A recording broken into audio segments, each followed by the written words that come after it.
भारत की सनातन परंपरा पर उंगली उठाने का प्रयास हो रहा है, विरासत को अपमानित करने का प्रयास हो रहा है, विरासत के प्रति समाज की दृष्टि को कमतर करने का कुत्सित प्रयास हो रहा है। लेकिन इनसे सब भूल गए कि जो सनातन नहीं मिटा था, रावण के अहंकार से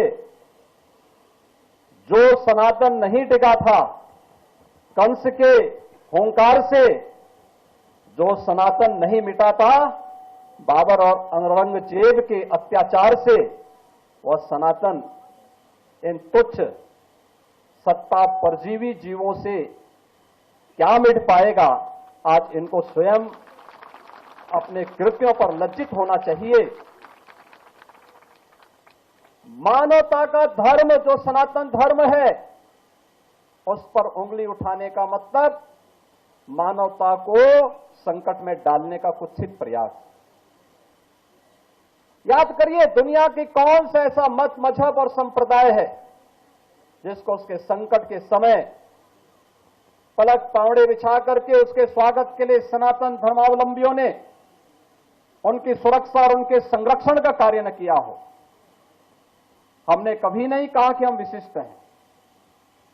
कोई सनातन धर्मावलंबी कभी ये नहीं कहता है कि हम विशिष्ट हैं या हम ही सब कुछ हैं, कभी नहीं कहा।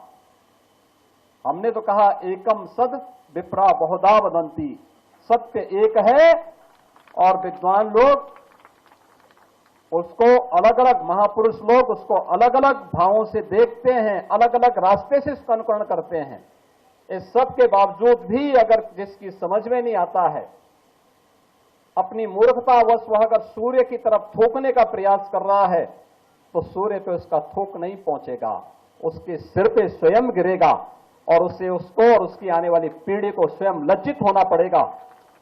हमें भारत की परंपरा पर गौरव की अनुभूति करनी चाहिए।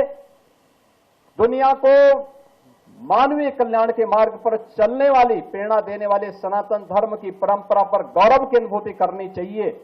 ये भारत की राष्ट्रीयता का प्रतीक है, भारत को एक नई प्रेरणा देने का माध्यम है, दुनिया के अंदर मानवता के कल्याण का मार्ग प्रशस्त करने वाला माध्यम बनता है।